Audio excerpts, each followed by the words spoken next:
When Lina moved to Dublin, she wasn't just starting a new job. She was starting a whole new life. New country, new culture, new habits, and most of all, a new language in everyday use. Her English was okay. She could understand her favorite TV shows, write decent emails, and follow most conversations at work. But when it came to making friends, things felt different. You know those moments when everyone is laughing at something someone said, but you didn't quite catch it, or when you want to join a group but don't know how to break the ice. Lena knew those moments very well, and even when she understood the words, she didn't always feel confident enough to jump in. She often stayed quiet, not because she had nothing to say, but because she wasn't sure how to say it. One Friday, as she was leaving the office, her coworker Sam caught up with her by the elevator. "Hey, Lena, a few of us are going out for drinks tonight. Want to join?" And there it was, that classic casual sentence that native speakers say so naturally. "Want to join?" Lena smiled, but inside she hesitated. Should she say yes? What would she talk about? What if she didn't understand something, but then she remembered something a teacher once told her? The only way to improve your speaking is to use it, not just study it. So she said, "Sure, I'd love to." That night, they met at a cozy pub around the corner. There were 5 people in total. Everyone was friendly, laughing, joking, and talking over each other. It was a little hard to follow, but Lena was trying. She didn't understand every joke, and sometimes she had to ask, "Wait, what does that mean?" Or just smile and say, "Sorry, can you repeat that?"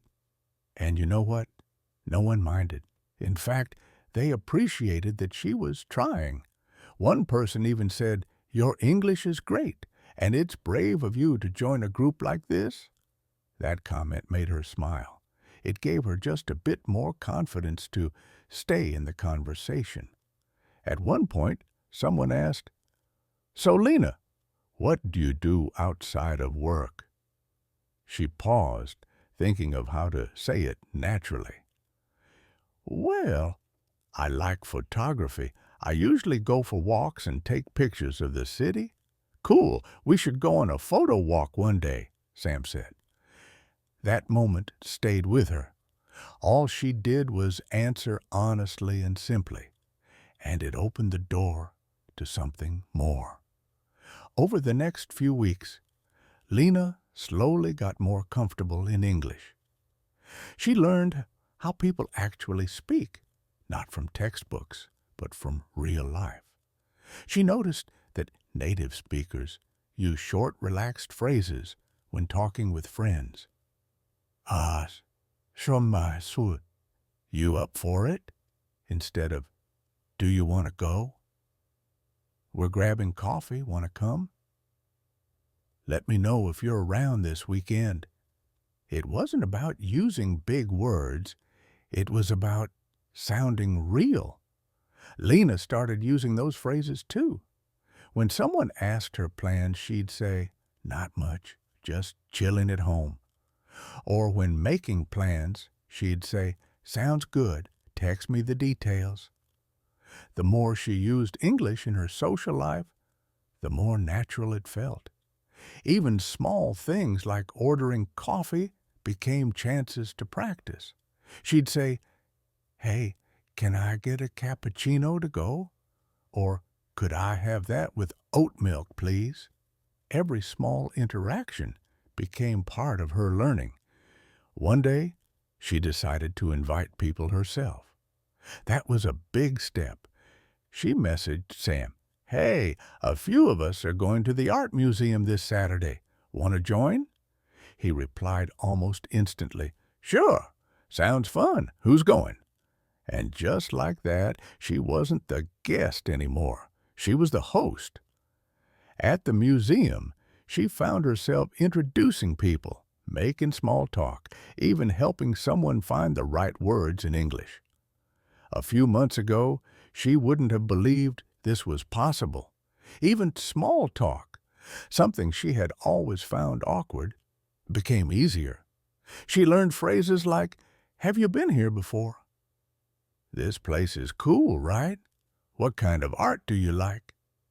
They weren't deep questions, but they helped her connect with people. She learned that making friends in English isn't about having perfect grammar.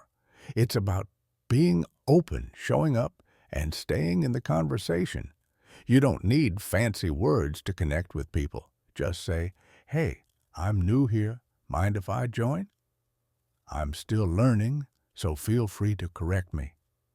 What do you usually do on weekends?" And when people reply, listen.